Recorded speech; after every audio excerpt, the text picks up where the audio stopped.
오늘 본문은 우리가 잘 아는 에서가 팥죽 한 그릇에 장자권을 파는 그런 이야기입니다. 지금 당장 배가 고파 죽을 지경인데 장자권이 무슨 소용이 있냐는 식으로 에서는 장자권을 야곱에게 팔아 넘깁니다. 그것도 맹세하면서 팔고 있죠. 당시 장자권은 매우 중요한 권리입니다. 다른 아들에 비해서 2배의 상속권이 보장되는 재산권이 달려있는 아주 소중하고 중요한 권리예요. 그런데도 에서가 이렇게 너무 가볍게 이 장자권을 팥죽 한 그릇에 팔고 있다는 생각이 들죠. 왜 그렇겠습니까? 2배의 유산권이 보장되어 있는 권리인데요. 미래에 다른 아들보다 야곱보다 배로 받을 수 있는 재산권이 달려있는 귀한 것인데 아무리 배가 고프다 할지라도 이렇게 쉽게 맹세까지 하면서 내게 이게 무슨 소용이 있겠느냐 이런 식으로 팔 수는 없는 거잖아요. 그런데도 에서가 이렇게 장자권을 아무 생각 없이 팔고 있는 것처럼 보이는 것은 사실 장자권은 현재의 일은 아니잖아요. 현재의 권리는 아니거든요. 미래의 권리입니다. 아버지가 죽고 언제가 될지 모르는 그런 유산에 관한 재산권이란 말이죠. 지금 에서가 당면한 문제는 당장 배가 고파 쓰러질 지경에 처해 있다는 것입니다. 지금 현재 배고픈 현실과 장차 2배의 재산을 확보할 수 있는 장자권 중에서 에서는 무엇이 더 소중하다고 생각한 거죠? 지금 배고픈 문제가 더 시급하다고 생각을 한 것입니다. 그래서 오늘 본문 마지막은 에서가 장자의 명분을 가볍게 여겼다 그렇게 평가하고 있습니다. 히브리서 12장 16절은요 조금 더 심하게 평가하죠. 에서가 장자의 명분을 망령되이 여겼다. 가볍게 여기는 정도가 아니고 망령되이 여겼다 그렇게 평가합니다. 망령되다는 말은 발로 밟는다 그런 뜻이에요. 그러니까 에서는 이 중요한 장자의 권리를 발로 지근지근 밟듯이 가볍게 여긴 거예요. 여러분 소중한 것을 누가 발로 밟겠습니까? 아무렇지도 않게 여기는 것을 발로 밟을 수 있지 않습니까? 망령되게 여긴 거죠. 미래에 언제 주어질지 모르는 그 미래의 권리보다는 오늘 당장 내 눈앞에 혹은 내 발 앞에 떨어진 현실의 문제를 해결하는 것이 훨씬 소중한 에서의 가치였고 그것이 에서의 삶을 이끌고 있었다는 것을 우리는 주목해야 합니다. 사실 이삭 집안의 장자권은 장차 받을 재산권보다 훨씬 중요한 의미가 있습니다. 일반 사회적으로는 당시의 장자권이 재산권이지만 믿는 사람의 집안에 특별히 아브라함과 이삭의 집안의 장자권은 그 정도가 아니죠. 어떤 의미가 있습니까? 하나님께서 아브라함을 부르실 때 약속하셨던 그 땅의 약속 그리고 자손의 약속 다시 말하면 하나님 나라의 약속이 개성되는 영적인 복의 의미가 훨씬 더 크죠.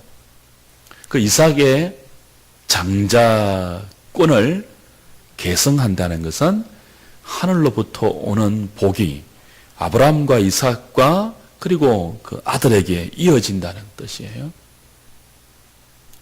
굉장히 중요한 거죠. 땅에서 아버지의 재산을 2배로 차지하는 것, 일반 통념상의 장자권보다 훨씬 중요한 이삭 집안의 장자권은 비할 수 없는 하늘의 유산을 자기 것으로 확보하는 너무 소중한 거예요.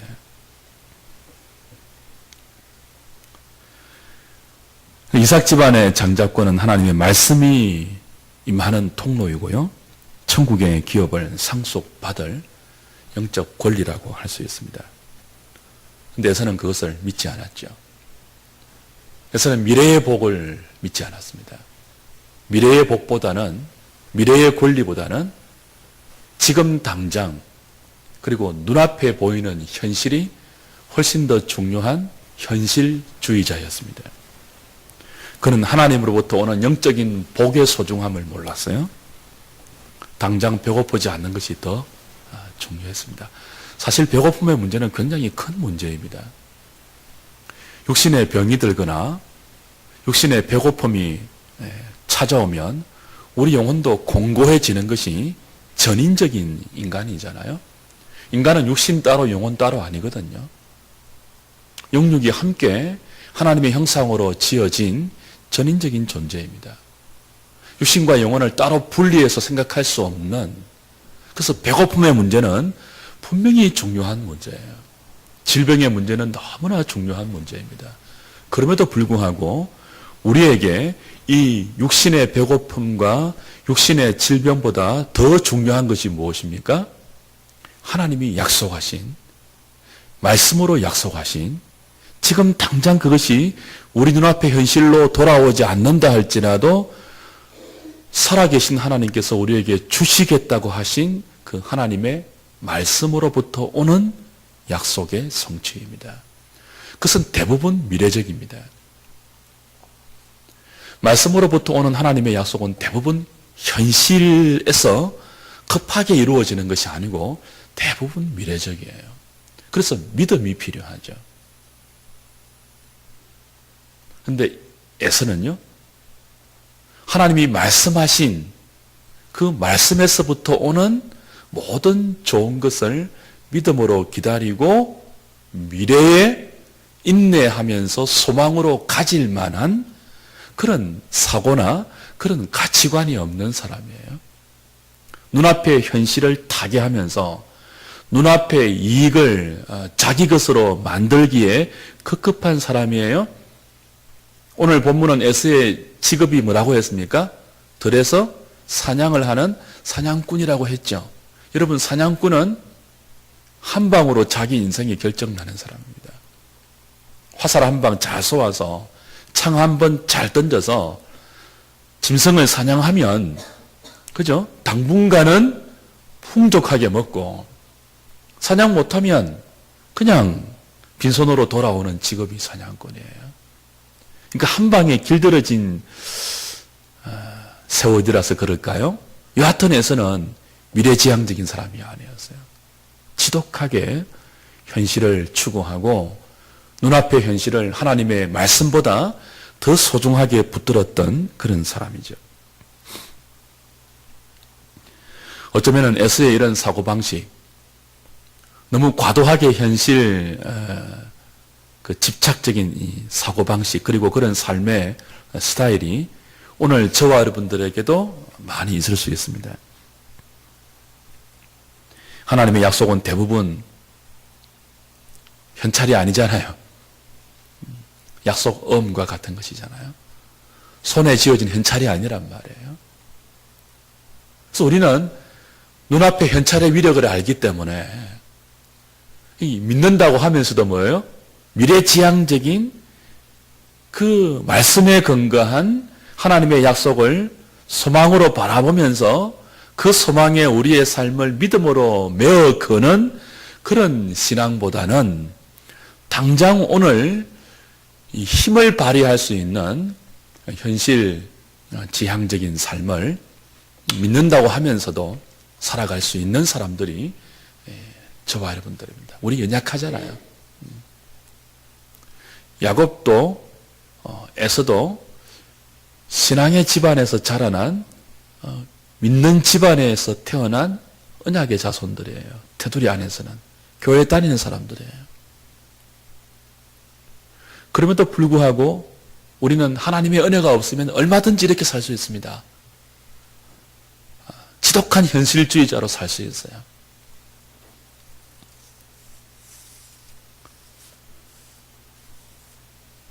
지금 좀 더 잘 살 수 있다면 우리는 얼마든지 말씀을 포기할 수 있는 사람들입니다. 하나님의 은혜가 없다면. 여러분 자신 있습니까?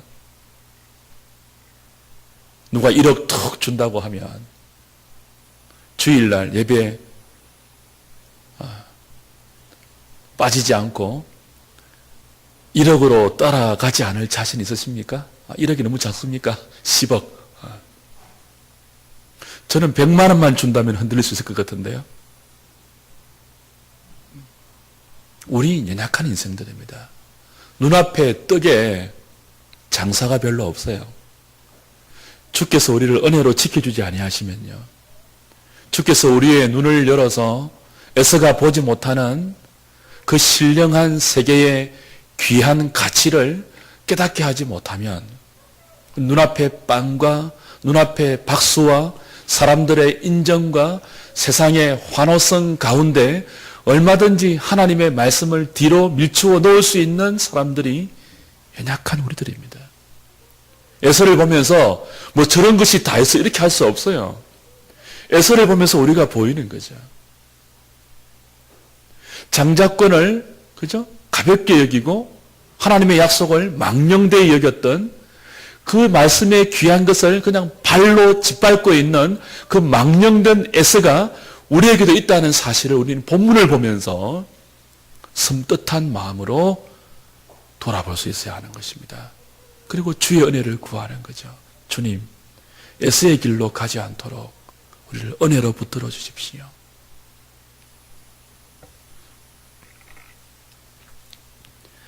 반면에 야곱의 경우는 어떠한지요? 그는 하나님의 은혜와 하나님의 복이 그저 주어지는 것인 줄을 몰랐습니다. 빼들어 왔잖아요. 형이 지금 배가 고파서 죽어갈 지경인데 그 기회를 뭐예요? 장자권을 빼들어 오는 기회로 삼아서 비열한 거래를 제안합니다. 뭘 몰랐기 때문에 그런 거죠? 하나님의 은혜는 빼들어 오는 것이 아닌 것을 몰랐어요. 하나님의 은혜는 그저 주어지는 선물인지를 몰랐어요. 그래서 자기 머리를 동원하죠. 자기 수단을 내세우죠. 이것은 아들의 신앙이 아닙니다. 종의 신앙이고 율법적인 신앙이죠.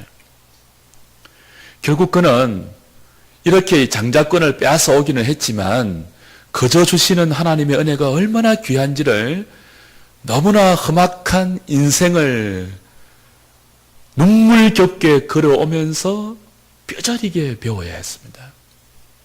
자기보다 더 독하고 자기보다 더 인간적인 외삼촌 라반의 집에서 오랜 세월 동안 쏟고 쏘으면서 그저 주시는 하나님의 은혜의 귀함을 깨달아야 했습니다.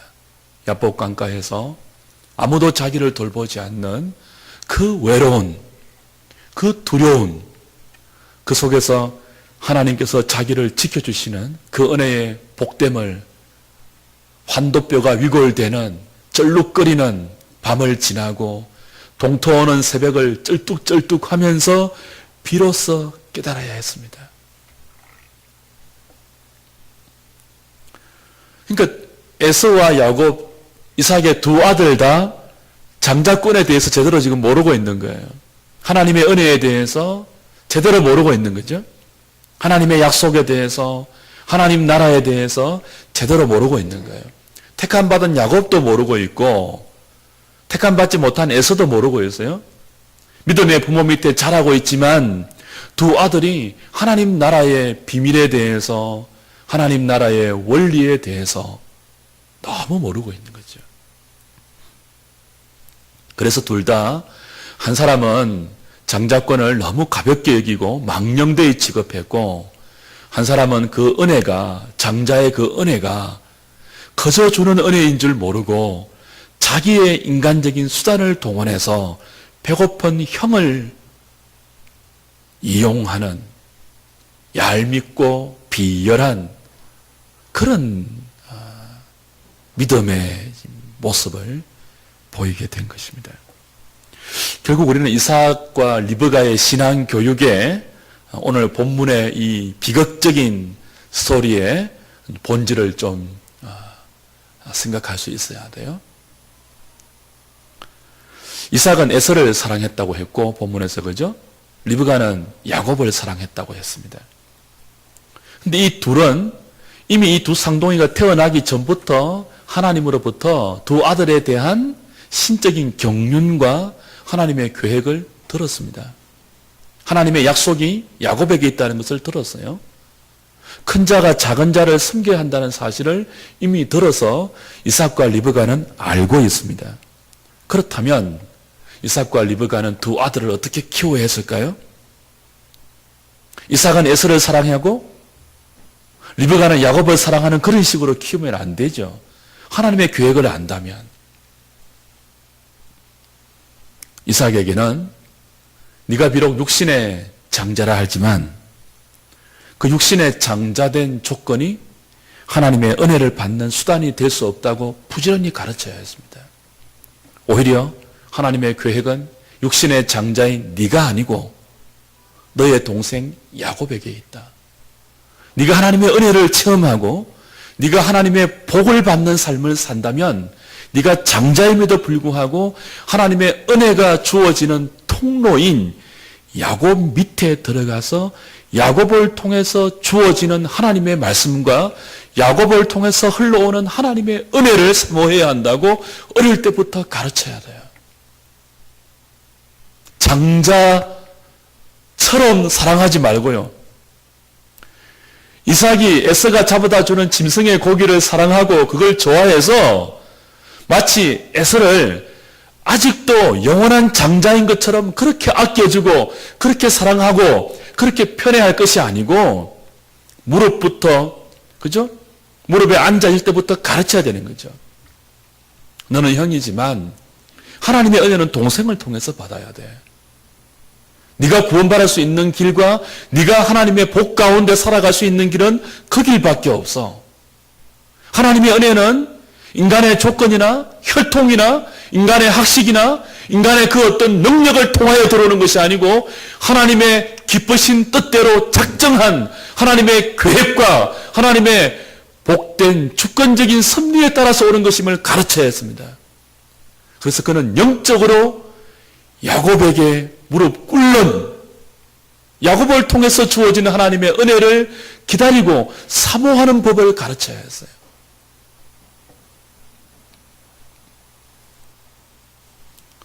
믿음의 집안에서 하나님의 약속을 계승하는 장자권이 얼마나 소중한 것이며 그 소중한 것이 네가 아니고 동생에게 주어졌기 때문에 너는 더 겸손해야 한다. 너에게 있는 육신의 장자권이 하나님이 어떻게 처분하실지 정말 가난한 마음으로 간절한 마음으로 바라보면서 하나님의 처분을 기다려야 한다. 그렇게 가르쳐야 합니다.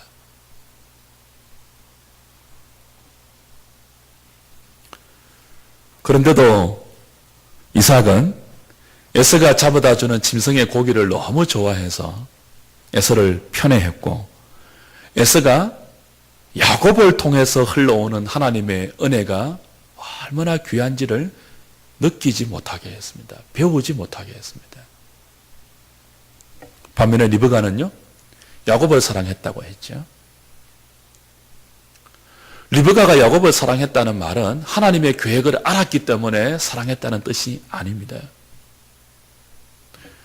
야곱의 기질과 야곱의 성향을 리브가가 더 좋아했던 거예요. 어쩌면 이삭이 에서를 편애했기 때문에 거기에 대한 반동이었을 수도 있겠죠. 여하튼 리브가는 야곱을 사랑했습니다. 집에 있어서 그럴까요? 큰아들은 늘 들로 밖으로 쏘다니고 야곱은 집에 있으니까 어머니가 더 야곱을 사랑했던 것일까요? 어쨌든 리브가는 야곱을 편애했어요.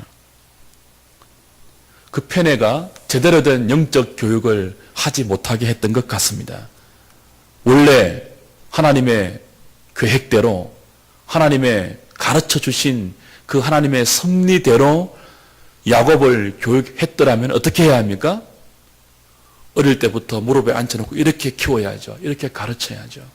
야곱아, 네가 비록 동생이지만 하나님의 계획은 너에게 있어. 하나님의 은혜는 너를 통하여서 우리 집안에 흘러 넘치게 되어 있어. 그러니까 너는 겸손해야 돼. 네가 존귀한 자임을 알고 너의 육적인 조건 때문에 주눅들어서도 안 되고, 그 은혜의 통로가 되지 못하는 너의 형을 너는 불쌍히 여기고 더 공손하게 받들어야 돼. 하나님의 은혜가 그 장자권이 언제 내 개성될지는 모르겠지만 너는 믿음으로 그것을 사모하면서 기다려야 돼. 하나님의 복의 통로가 된다는 것은 너의 그 무엇 때문이 아니야. 너의 조건 때문이 아니야. 그렇기 때문에 너에게 무조건적으로 부어진 그 하나님의 은혜를 소중히 여기고 너는 더 겸손하고 더 착하고 더 온유하고 더 자비로운 사람이 되어야 돼.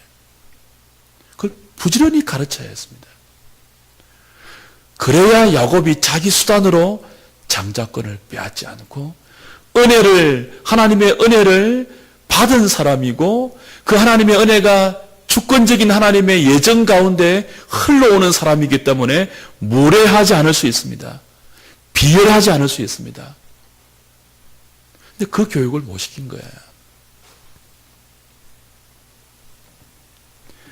주 안에 사랑하는 여러분, 저와 여러분들은 하나님의 기쁘신 뜻 가운데 그리스도 안에서 택정함을 입어서 때가 되어 주님의 말씀을 듣고 하나님의 양자가 된 장자권을 얻은 사람들입니다. 우리의 외모나 우리의 지식이나 우리의 조건이나 우리의 그 무엇 때문이 아니고 우리가 알 수 없는 주님의 기쁘신 뜻 가운데서 부름을 받았고 택함을 받았고 하나님의 백성들이 되었습니다. 소중하고 귀한 것입니다. 주님의 은혜는 택함 받은 야곱의 후손들을 통하여 이 세상 가운데 흘러가야 합니다. 통로는 깨끗해야 돼요. 여러분, 수도가 흘러가는 수도 파이프 간에 녹이 끼고 때가 끼고 오물이 차면 물이 오염되죠. 통로가 깨끗해야 돼요. 우리가 축복의 통로입니다. 은혜의 통로예요. 구원의 통로예요. 말씀의 통로이죠. 하늘에 속한 모든 신령한 복을 이 땅의 복밖에 모르는 사람들에게 흘려보내고 가르쳐야 하고 선포하고 보여줘야 하는 통로란 말이죠. 그래서 우리는 무례해서는 안 되고요. 비열해서도 안 되고요. 겸손하고 온유해야 되며 착해야 됩니다.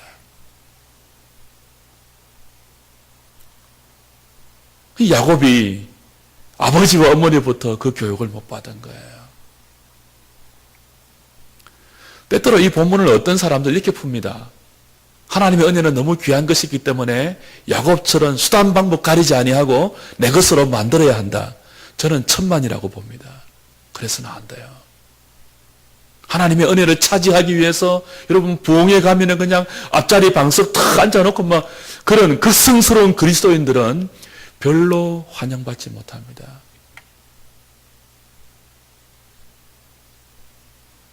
우리는 선한 일을 위해서 지원받은 하나님의 친백성들이잖아요. 극성스러운 그리스도인이 되지 않았으면 좋겠습니다. 그래서 야곱은 험악한 세월이 필요해서요. 그 곡성을 온유로 바꿔놓기 위해서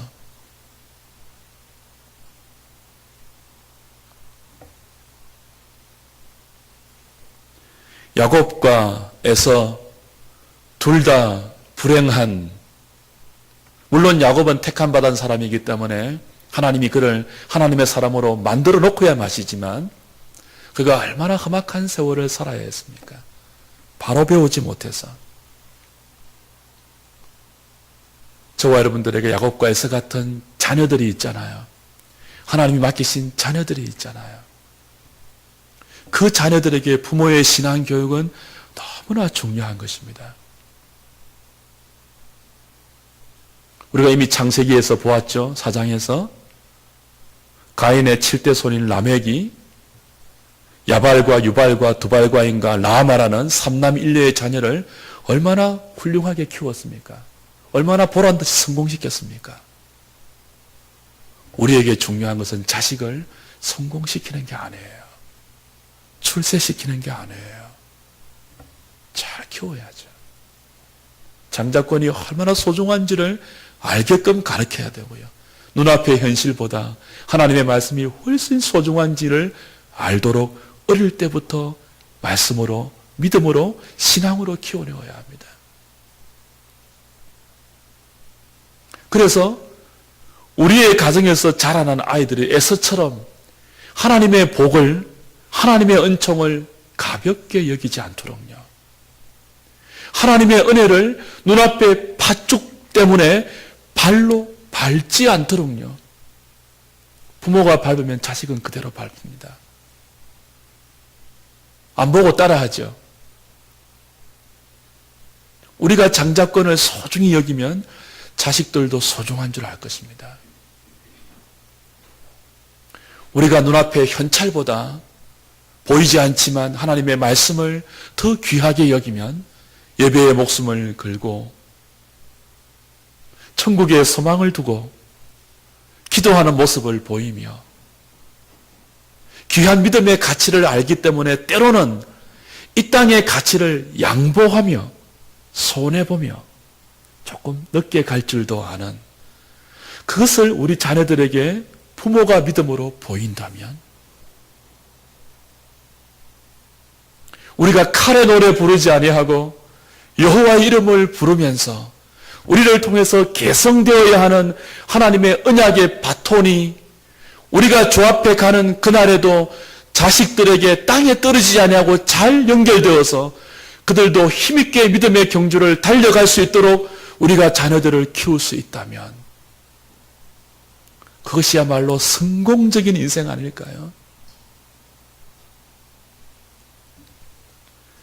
오늘 우리 교회의 아이들이 믿음으로 잘 커가기를 바랍니다. 장자의 명분을 정말 소중히 여길 줄 아는 우리 하늘의 교회의 아이들로 키우는 저와 여러분 되기를 바라고요. 그것을 위해서 이 시간 주의 은혜를 구하면 좋겠어요. 저와 여러분들도 별 수 없습니다. 하나님의 은혜가 우리의 심령에 바리게이트를 쳐주지 않으면요, 이 맹렬한 현실의 기세등등한 도전 앞에서 우리도 하나님 말씀을 뒤로 밀쳐두고요, 우리도 하나님께로부터 오는 은혜를 가볍게 여길 수 있는 사람들임을 고백하면서 주의 은혜를 구하는 기도, 이 저녁에 너무 필요하지 않습니까? 그 기도하면서 저와 여러분들을 하나님께 드리고 우리 자녀들을 하나님께 드리는 복된 저녁 될 수 있기를 주의 이름으로 부탁드립니다.